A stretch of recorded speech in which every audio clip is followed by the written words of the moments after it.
네, 정치권 이슈 짚어보겠습니다. 국민의힘 성일종 의원, 민주당 전재수 의원 나오셨습니다. 안녕하십니까? 네, 안녕하십니까? 네, 오늘 대통령의 국무회의 발언부터 좀 짚어보겠습니다. 최근에 LH가 발주한 아파트 15곳에서 이제 무량판으로 시공한 곳이 있는데 거기에 철근이 빠진 곳이 15곳이 발견이 됐습니다. 그와 관련해서 오늘 대통령이 발언을 했는데 전 정부에서 공사한 거라는 언급을 했습니다. 이게 현 정부 출범 전에 부실 시공을 한 거다 이런 말을 했는데 이 부분에 대해서 민주당 얘기부터 들어보겠습니다. 대통령께서 굳이 안 하셔도 될 말씀을 하시는 것 같습니다. 전 정부라 하면 지금 입주한 지 5년 정도 된 아파트는 문재인 정부일 테고, 네. 지금으로부터 한 10년 된 아파트는 박근혜 정부일 테고, 지금으로부터 15년 된 아파트는 이명박 대통령 때 말하자면 진 아파트일 거고, 예. 또는 3, 40년 된 아파트도 있거든요. 전수조사를 다 해봐야 되겠지만, 네. 그러면은 뭐 전두환 노태우 때까지 올라가는 겁니다. 그렇지 않습니까? 그렇기 때문에 저는 우리 국민들의 많은 분들이 공동주택이라고 이야기하는 아파트에서 거주를 하면서 생활을 합니다. 네. 우리 국민들의 불안이 얼마나 크겠습니까? 예를 들면 이렇게 극단적으로 생각을 할 수도 있습니다. 자다가 집이 무너지는 거 아니냐.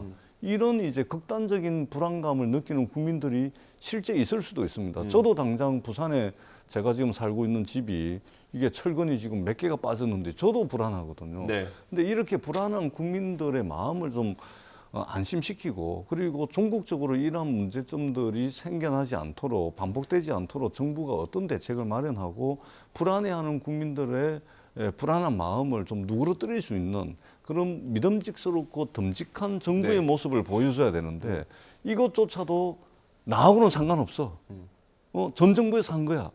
이렇게 국민들이 받아들일 수가 있거든요. 그렇기 때문에 저는 대통령께서 왜 이렇게 지금 윤석열 정부가 참 아쉬운 것 중에 하나가, 이게 뭔 일만 생기면 전부 내 탓은 아니다. 나하고는 상관없다. 전부 전 정부에서 한 거다. 이렇게 말씀을 하실까라는 그런 좀 아쉬움이 네. 있습니다. 예. 뒤에 다룰 게 많아서 말씀 듣고 바로 넘어갈게요. 네, 전 정부에서 안전을 굉장히 중시했지요. 그러면서도 이러한 아파트 주거 환경에 있어서 이런 부실 문제가 지금 불거진 거잖아요. 네. 그렇기 때문에 아마 대통령께서도 이 문제를 지적하신 거 아닌가 생각을 하고, 또 여기에는 LH에서 정년 퇴직한 사람들이 또 감리단이나 이런 데 또 갔다는 거 아니에요. 예. 그러니까 이런 것들이 원래 이 설계도면하고 시공에 들어와서 또 그 시공을 설계대로 그대로 하고 있는지를 보는 게 감리인데, 네. 이런 사람들이 이게 전부 다 카르텔로 연결돼 있어가지고 국민 안전을 위협하고 있는 겁니다. 그러다가 보니 이 부분에 대해서 말씀을 하신 거고요. 또 특히 안전을 강조했었던 것들이 지난 정부에서 제1가치로 왔는데 네. 이런 사각지대가 있었던 것이죠. 그렇기 때문에 아마 오늘 대통령께서 말씀하신 것은 이 안전에 대한 방점을 두고 얘기를 하신 겁니다. 앞으로 전수조사를 해서 국민이 철저하게 안전에 이 보호가 될 수 있도록 해야 한다고 생각을 합니다. 네, 알겠습니다. 오늘 아침 국무회의 발언이었고요. 대통령이 앞서 전수조사를 지시했죠. 그래서 국토교통부가 전수조사를 실시할 예정입니다. 그 결과를 보고 또 정치권에서 어떤 얘기가 나올지 그 다음에 한번 다뤄보도록 하겠습니다. 다음 주제 넘어갈게요. 오늘 아침에 또 일이 있었습니다. 검찰이 민주당 전당대회 과정에서 돈봉투를 뿌린 혐의를 받고 있는 윤관석, 이성만 의원에 대해서 구속영장을 다시 청구했습니다. 지금 회기가 28일까지였죠. 지난주 금요일까지. 그렇습니다. 그러니까 회기가 없는 첫 주 월요일에 구속영장을 청구한 겁니다. 그건 이거는 어떻든 우린 법원의 판단을 받아보겠다라는 의지가 강한 것 같아요. 일단은 검찰이 국회에서 한번 부결된 체포동의안을 다시 이제 했다는 것은 그만큼 이제 검찰의 의지가 강하다는 것을 표현하는 것이겠죠. 네. 그렇기 때문에 국회에서 부결됐던 체포동의안에 어떤 내용이 더 추가가 됐는지 아마 보완 수사를 하지 않았겠습니까? 네. 그런 부분들이 아마 영장 실질심사에서 네. 아마 가만히 될 테고 8월 15일까지는 국회가 회기가 없습니다. 네. 지금 휴회 중이거든요. 8월 16일부터 이제 소위 말하는 결산 국회가 시작이 되기 때문에 이 두 분에 대해서는 뭐 불가피하게 네. 법원의 영장실질심사 결과를 좀 봐야 되지 않을까 이렇게 생각을 합니다. 그 당에서 어떻게 공식적으로 대응하거나 그러지는 않겠죠. 지금 무소속이잖아요. 그렇습니다. 지금 무소속입니다. 근데 당으로서는 어쨌든 이 두 분이 구속이 되면 그 연결돼 있는 다른 의원들도 영장이 청구되지 않은지는 뭐 법이 없지 영향이 않습니까? 없을 수가 없다라고 이야기하기는 어렵겠죠. 그래서 일단은 법원에 아마 좀 영장실질심사 결과를 저희들이 좀 관심을 가지고 지켜봐야 되지 않을까 생각을 합니다. 예, 의원님. 제가 볼 때는 이 두 분의 여러 가지 역할이 제한적이었을 수도 있어요. 역할이 제한적이다는 그렇습니다. 그 정점에는 송영길 대표가 있잖아요. 네. 송영길 대표가 본인의 문제고 본인이 당대표를 나왔는데 본인이 모를 리가 있습니까? 다 본인이 지시하고 보고를 받았을 거라고요. 네. 그런데 이 두 분을 이 영장 실질 심사를 통해서 이 조사가 제대로 이루어지지 않으면 송영길 대표로 향할 수가 없는 거지요. 그렇기 때문에 이 비회기 기관인데 또 그렇기 때문에 조사를 반드시 해야 되고 또 검찰도 이 수사를 마냥 끌고만 갈 수가 없을 거예요. 다른 사건도 많기 때문에 그래서 속도를 내지 않나 생각을 합니다. 이게 근데 부결됐던 걸 비회기 기관에 이렇게 청구했던 적이 있습니까? 제가 이 부분이 사실 궁금해가지고 국회 관계자한테도 여러 번 물어봤거든요. 없을 왜냐하면 겁니다, 아마. 그러니까 체포동의안이라는 게 어쨌든 회기 중에 바로 구속 절차를 밟을 수 없게 한 건데 그러면 비회기 기관에 또 청구하면 그거 자체가 사실상 무력화되는 거잖아요. 그러니까 이게 대한민국이 이제 3권이 분립돼 있는 나라지 않습니까? 입법, 사법, 행정부가 3권이 분립돼 있고 그리고 서로 독주하지 못하도록 견제와 균형의 원리 위에 서 있는 거 아니겠습니까? 그러면은 어떤 뭐 정치적 이유가 있었던지 간에 국회에서 이 체포동의안이 부결이 된 거 아닙니까? 네. 그럼 입법부가 내린 결정에 대해서 말하자면 수사기관이 존중은 해줄 필요가 있겠죠. 그런데 비회기 기간에 한번 부결됐던 사안을 다시 체포영장을 구속영장 청구를 한다. 네.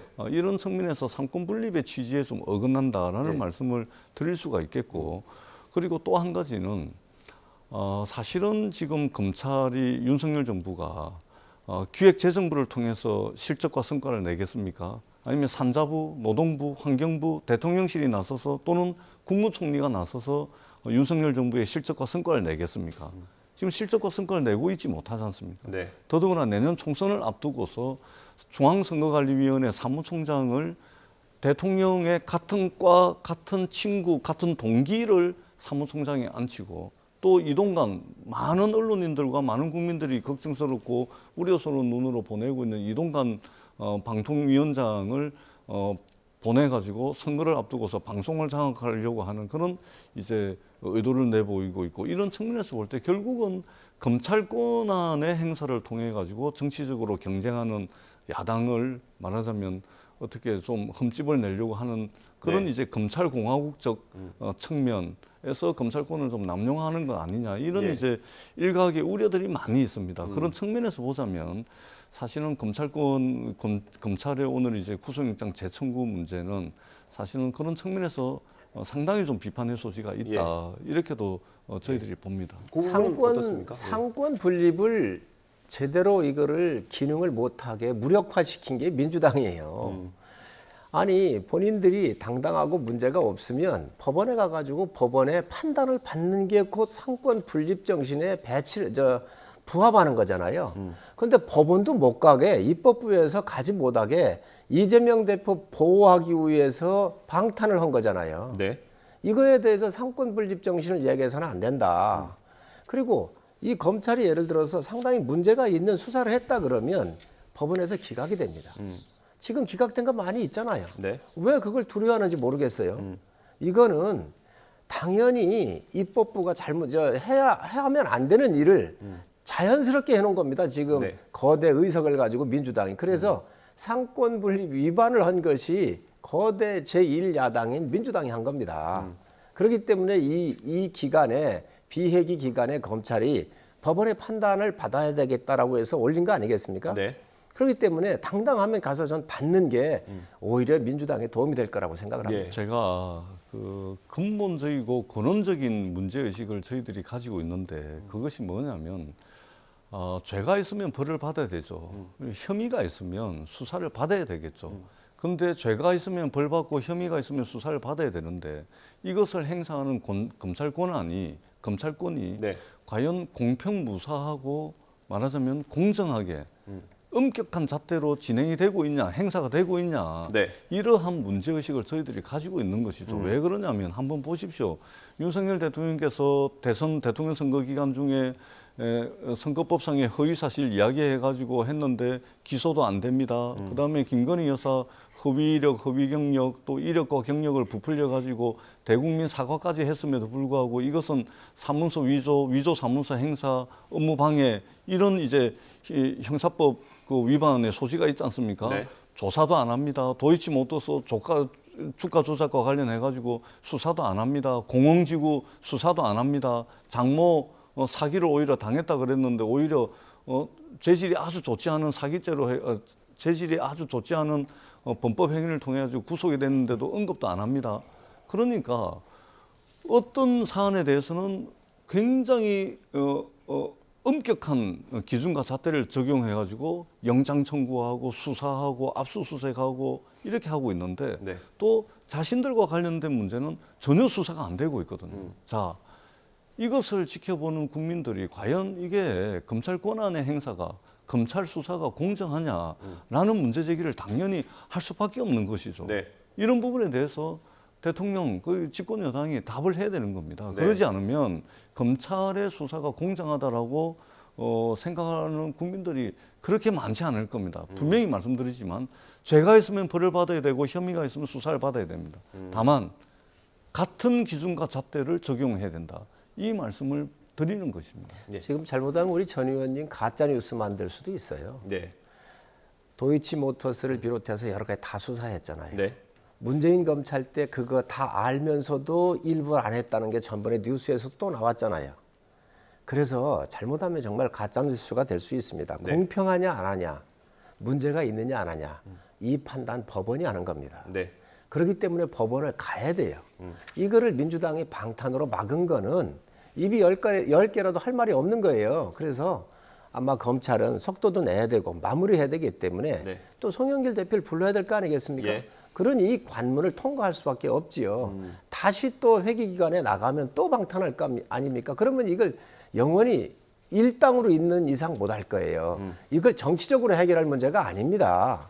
그렇기 때문에 오히려 민주당이 정치적 방탄할 게 아니라 당당하게 상권 분립되어 있는 또 검찰이 부당하게 또 아주 편파적으로 수사를 했으면 그걸 법원에 가서 판단 받으면 되는 거예요. 예, 알겠습니다. 다시 한번 말씀드리지만 그 야당이 문제 제기만 하면 가짜 뉴스로 몰아붙이는데 김건희 여사 도이치모터스 주가 조작 사건과 관련해서 김건희 여사 소환 조사 한 번도 안 했습니다. 네. 조사 한 번도 안 했습니다. 수사도 안 해놓고 어떻게 기소를 합니까? 법원의 판단을 어떻게 받습니까? 김건희 여사가 기자회견을 자청을 해가지고 허위 이력과 허위 경력, 수상실적 부풀리기 이것도 죄라면 죄다라고 이미 인정을 한 죄에 대해서도 이게 사문서 위조 사문서 행사 업무 방해 죄 아닙니까? 수사합니까? 공영지구 수사합니까? 안 하지 않습니까? 그런데 무슨 검찰 권한이 공평무사하게 동일한 기준과 잣대로 검찰 권한이 행사되고 있다라고 이야기를 하겠습니까? 안 하지 않습니까? 수사 안 했지 정권에서 않습니까? 다 수사를 했습니다. 공영지구 수사했습니까? 아니 문재인 정권에서 허위력, 다 허위 경력 봤잖아요. 수사했습니까? 알겠습니다, 의원님. 예. 문재인 정권에서 수사를 못한 것은 그러면 알겠습니다. 거기 무능한 예. 거지요. 저희가 과거 얘기로 돌아가는 거 보니까 이 주제를 마무리해야 될 때 된 것 같습니다. 예. 아 이게 이제 주제가 불리하니까 우리 전 의원님이 기술적으로 다른 거로 쓱 이전을 한 겁니다. 그렇습니까? 알겠습니다. 다음 주제도 그렇게 유리한 것 같지는 않은데 일단 넘어가 보겠습니다. 예, 그 김은경 혁신위원장이 좀 크고 작은 구설이 좀 있습니다. 이번에 또 하나 논란이 됐는데 영상으로 준비가 돼 있나요? 네. 아마 자녀의 얘기를 옮기는 과정에서 좀 논란이 됐던 것 같습니다. 준비된 것 좀 들어보고 얘기 나눠보겠습니다. 둘째 애인 22살 된 지 얼마 안 됐는데 중학교 1학년인지 2학년 때 저한테 이런 질문을 했어요. 엄마, 왜 나이 드신 분들이 우리 미래를 막 결정해? 그러는 거예요. 그래서 자기가 생각할 때는 자기 나이로부터 여명까지, 그다음에 엄마 나이로 여명까지로 해서 비례적으로 투표를 하게 해야 된다는 거예요. 그 말은 되게 합리적이죠. 그런데 이제 민주주의 국가에서는 1인 1표기 때문에 현실적인 어려움이 있지만 그게 참 맞는 말이에요.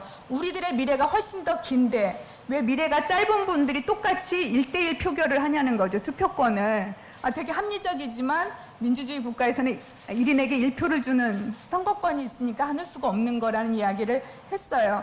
그래서 투표장에 청년들이, 젊은 분들이 나와야 그 의사가 표시된다라는 것으로 결론을 했던 기억이 나요. 네, 저희가 최대한 길게 들려드렸고요. 시청자 여러분들께서도 판단을 하실 거고요. 일단 의원님. 말이 되는 얘기를 해야 국민들께서 받아들일 거 아닙니까? 표의 등가성을 얘기를 하는 건데요. 김은경 혁신위원장의 이야기대로 하면 세금을 많이 내거나 국가의 기여도가 높은 사람은 표가 100표, 1000표씩 줘야 됩니다. 그리고 세금을 적게 내거나 국가 기여도가 낮은 분들은 네. 아예 표가 없거나 주지 말아야 되고요. 이게 과연 있을 수 있는 이야기인가요? 그래서 혁신위원장의 말은 굉장히 중한데 좀 조심을 하셨으면 좋겠고, 근데 이런 게 말이에요. 민주당에서 아주 다반사로 일어나고 있어요. 네. 2011년에 조국 그 트위터에 어떤 일이 있었냐면 2011년에 부모님이 투표를 못하게 여행을 보내드렸다는 트위터 메시지에 진짜 효자라고 답변을 했었어요. 아니 이 주권이 얼마나 중요한데 네. 여행 가는 거로 주권을 팔아먹도록 그 아들에 대해서 박수를 쳤단 말이에요. 노인들 투표로 나오지 말라는 거예요. 이거를 청년들한테 이렇게 설득을 했다. 그러니 민주주의 제대로 교육이 되겠습니까? 또 그 전에 정동영 대표 뭐라고 그랬어요? 노인들 투표하시지 말라 그랬잖아요. 예. 한두 번이 아니에요. 지금 유시민 전 의원도 나이 들어가면 뇌세포가 많이 죽기 때문에 좀 어르신들 새로운 세포가 만들어지는 게 적다. 그렇기 때문에 망각하고 여러 가지 이러한 망언들을 했었거든요. 예. 이게 민주당이 조국의 우리나라의 그 산업화나 국가에 오늘날 부강한 나라로 만들었었던 분들에 대한 예우 정신이 전 부족하다고 생각을 해요. 네. 그러다가 보니 이러한 막말을 하는 것이지요. 오로지 내 지지층은 청년층이다라고 보고 갔던 거고 거기에 대한 투표에 동료를 하다가 보니까 무리가 나오는 거예요. 네. 지금 김은경 혁신위원장도 굉장히 부적절한 말을 했다고 생각을 합니다. 예, 일단 뭐 해명은 중학생의 아이디어를 소개하면서 청년 정치에 참여를 독려한 거다라는 해명을 했습니다. 전체 맥락을 들어보면 취지를 뭐 충분히 알겠습니다. 예, 제가 듣기에는 아마 네. 다른 분들도 전체 맥락을 들어보면 이 김은경 혁신위원장이 무슨 말을 하려고 하는지는 아마 알 것 같아요. 그럼에도 불구하고 이게 표현이라든지 이게 뭐 미래가 짧은 뭐 이런 이게 이제 충분히 오해를 살 만하죠. 굉장히 부족합니다. 네. 부족한 발언이었고 또 실망스러운 발언이었다라고 저는 생각을 합니다. 예를 들면 제 지역구에 가면 제가 민주당 국회의원이잖아요. 네. 부산이라는 험지에서 열심히 댕기다 보면 그래도 나이 드신 어르신들이 전재수는 막 일도 잘하고 예의도 바르다 이래가지고 저를 지지해 주시는 어르신들이 되게 많아요. 예.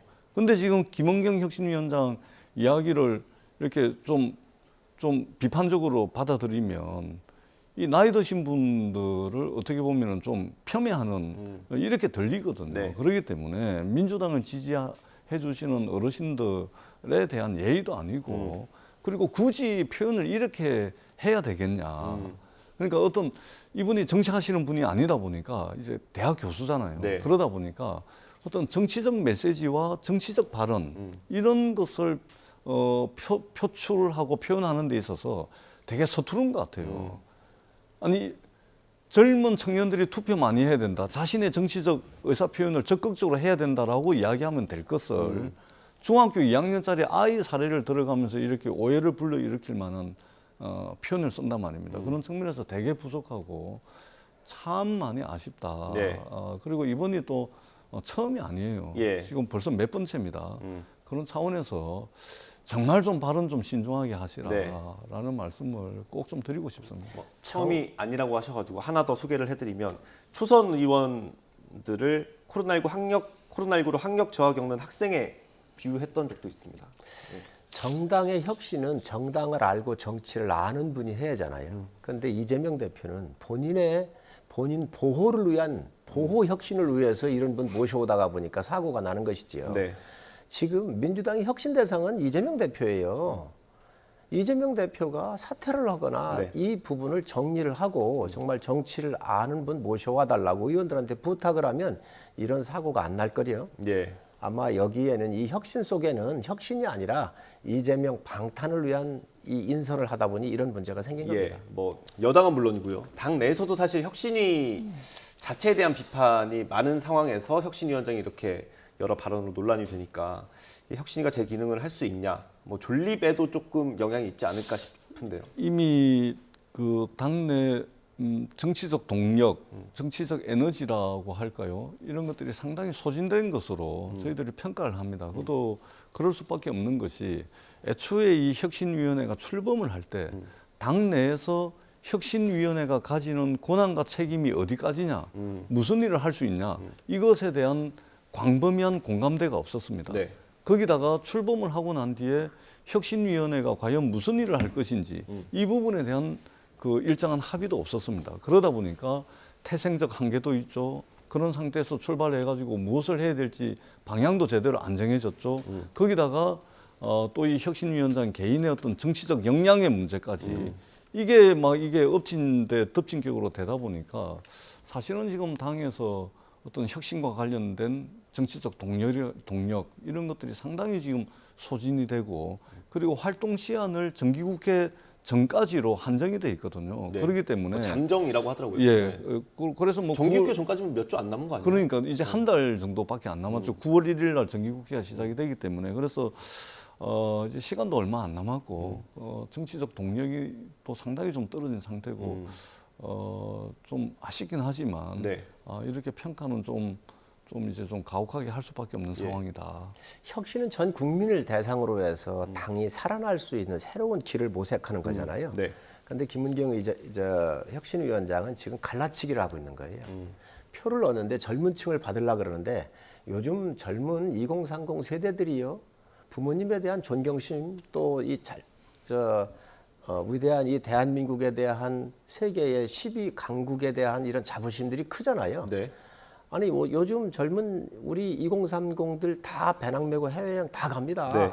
그리고 외국 나가서 결코 미국이나 유럽의 그 누구한테도 주눅들지 않는 당당함을 갖고 있는 게 2030이거든요. 예. 그런데 이런 표를 얻기 위해서 갈라치기 하는 거에 대해서 저는 결코 혁신에 성공할 수 없는 그러한 지금 방향을 보여주고 있다. 그런 예. 면에서 참 맛있게 생각을 합니다. 근데 이게 어쨌든 당의 혁신을 위해서 이재명 대표가 직접 띄운 건데 뭐 죄송하지만 내일부터 안 하겠습니다. 이럴 수도 없는 노도 아닙니까?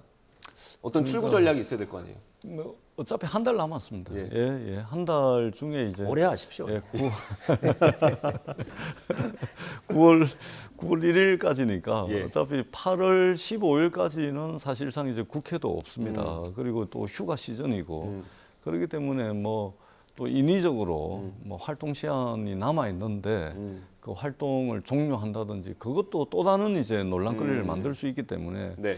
저는 이제 정치적 발언과 정치적 메시지를 낼 때는 조금 더 신중하게 해주십사 하는 말씀을 드리고 네. 그동안 해왔던 거 좀 정리하고 그런 시간을 좀 가졌으면 좋겠습니다. 알겠습니다. 혁신위가 앞으로 어떤 방향으로 나가게 될지 이 혁신위원장이 또 직접 해명하는 자리가 있어야 되진 않을지 이런 생각도 들고요. 한번 지켜보도록 하겠습니다. 다음 주제 마지막으로 좀 다뤄보겠습니다. 이동관 방송통신위원장 후보자가 지난주에 지명이 됐고요. 오늘 첫 출근을 했습니다. 오늘 첫 출근한 자리에서 이런 얘기를 했습니다. 언론은 장악될 수도 없고 장악해서도 안 된다. 그런 영역이다. 다만 자유에는 반드시 책임이 뒤따른다. 이런 얘기를 했습니다. 예, 의원님. 저는 정확한 진단을 했다고 생각을 해요.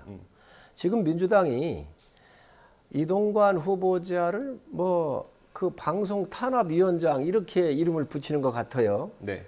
전 시작도 안 했는데 정말 너무 과한 공세를 하고 있다. 민주당이 옛날에 어떤 일을 했는지 또 민주당이 지금 공격을 할 수 있는 입장에 있는지 지난 5년간 되돌아보시기 바랍니다. 지금 이동관 위원장이 하고자 하는 것은 뭐냐면 공영방송의 정상화예요. 네. 결코 저희가 장악해서도 안 돼요. 민주당이 장악해서도 안 돼요. 여기를 중립지대로 놓는 거예요. 예. 이런 일을 하려고 간 사람이잖아요.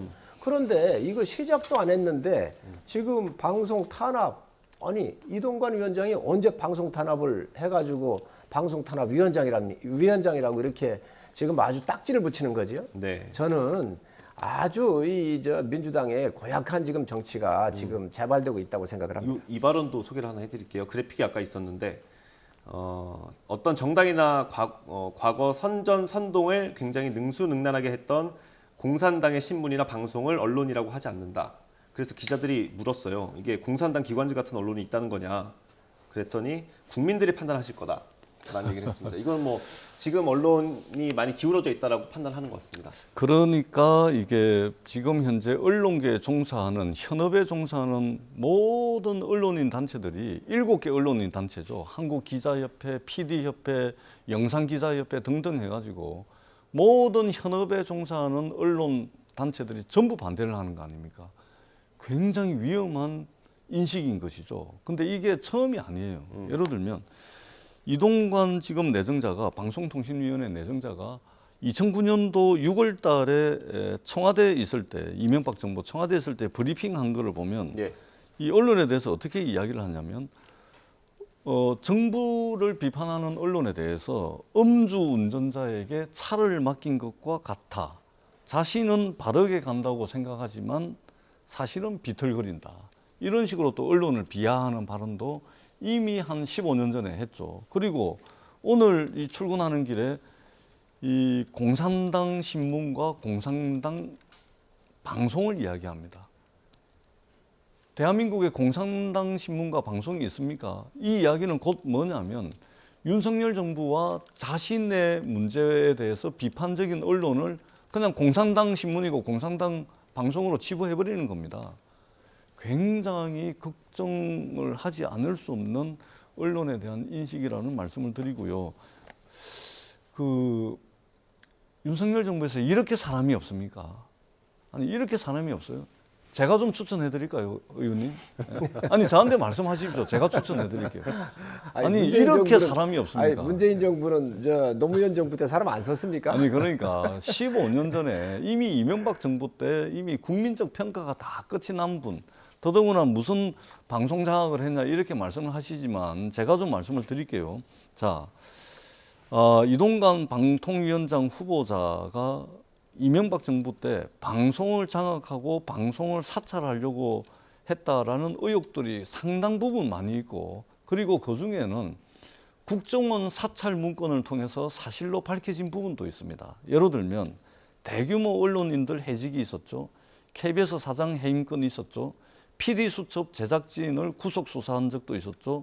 국정원을 통해 가지고 언론사 사찰하고 지방선거 개입했다라는 그 의혹도 있습니다. 뿐만 아니고 라디오 시사 프로그램을 사찰했다라는 의혹도 있고, 정부를 비판하는 프로그램을 폐지하고 정부를 비판하는 언론인을 퇴출하려고 하는 시도도 있었고, KBS 내에 정부를 비판하는 인사들을 색출하고 MBC 선거기획당 같은 경우는 그 구성원들에 대해서 성향을 분류해라라는 이 지방선거 개입 의혹까지 있습니다. 뿐만 아니고 가족 비리 의혹도 있고 최근에 문제가 되고 있는 학교 폭력 의혹도 있습니다. 너무나 많은 의혹들이 있는데 이러한 의혹을 국민들의 알 권리 차원에서 보도를 하고 있는 방송, 신문에 대해서 공산당이라고 이야기를 합니다. 많은 의혹들이 있는데 뭐 하나 제대로 확실하게 아주 클리어하게 아주 깨끗하게 의혹이 해소되거나 해명되는 것이 없기 때문에 부적격 인사라고 저희들이 주장을 합니다. 더 중요하게는 얼마 전에 모 언론사에서 의혹을 제기를 했더니 또 고소고발해버립니다. 언론사거든요. 언론사가 국민을 대신해서 국민의 알 권리를 위해서 보도를 하는데 또 고소고발을 해버립니다. 이런 식으로 해가지고는 저는 방통위원장으로서의 역할을 제대로 하기 어렵다. 이런 말씀을 드리도록 하겠습니다. 의원님 1분 반 정도 안에 마무리해 주시면. 전 의원님께서 지적하신 문제는 청문회에 와서 얼마든지 따지시기 바랍니다. 네. 그 청문회 장이 열려 있으니까 거기 와서 좀 다투셨으면 좋겠고, 그동안 예를 들면 TBS 같은 경우 김어준 씨가 진행을 했는데 공정했었습니까? 서울시에서 움직이는 공영방송입니다. KBS, MBC가 공정합니까 지금? 이거 잘 알잖아요. 문재인 정부가 집권하고 나서 얼마나 고대영 사장 쫓겨났지요? 소송해가지고 무혐의 판정받았습니다. 강규영 이사 쫓아낼 때 2,500원 아침 김밥 싸 먹은 걸 가지고 쫓아냈어요. 강의실까지 쫓아가가지고 데모를 하고 교회 앞에 가서 데모를 했잖아요. 쫓아내야 한다고. 이거 했던 게 문재인 정부예요. 자, 이렇게 해서 방송 장악했던 게 어떤 정권이었습니까? 문재인 정권입니다. 네. 자, 그러니 지금 공영방송이 공정하지 않은 거잖아요. 민주당이 야당 시절에 공영방송의 사장들을 임명하는데 여당이 7명, 야당이 6명 공동으로 추천위원회를 만들어가지고 3분의 2 동의를 받아서 사장을 세우자라고 법안을 내놨다가 집권하자마자 이 법안을 폐기시켜버렸어요. 왜 그랬냐? 방송 장악하기 위해서 그랬던 거예요. 앞으로 윤석열 정부도 방송을 장악하려고 해도 안 되고 할 수도 없습니다. 그렇기 때문에 그 방통위원장이 오면 이러한 제도의 틀을 저는 새롭게 봐야 한다고 생각을 해요. 예. 그런 면에서 저는 민주당이 지금 공격의 포인트를 가질 수 있는 지점은 없다. 왜? 본인들이 공영방송을 장악을 했잖아요. 그리고 지금 이 공영방송의 노조들이 민노총에 가 있는 게 정상입니까? 민노총이 정치 집단이잖아요. 이런 것들을 정리를 해야 합니다. 그러니까 얼마든지 청문회를 열어서 그런 부분 따지시고 네. 또 의혹 있는 건 따지는데 청문회에 일단 들어오시라는 거예요. 그리고 국민의 판단에 맡기시라는 거예요. 청문회 들어갈 거고요. 방송 장악할 의도가 없으시다면 이동관 내정자 철회하십시오. 그리고 필요하다면 제가 한번 추천해드리겠습니다. 알겠습니다. 대통령실에도 의원님의 목소리가 그렇습니다. 전달되기 바랍니다. 네, 오늘 말씀 여기서 마무리하도록 하겠습니다. 국민의힘 성일종 의원, 민주당 전대수 의원과 함께했습니다. 감사합니다. 고맙습니다.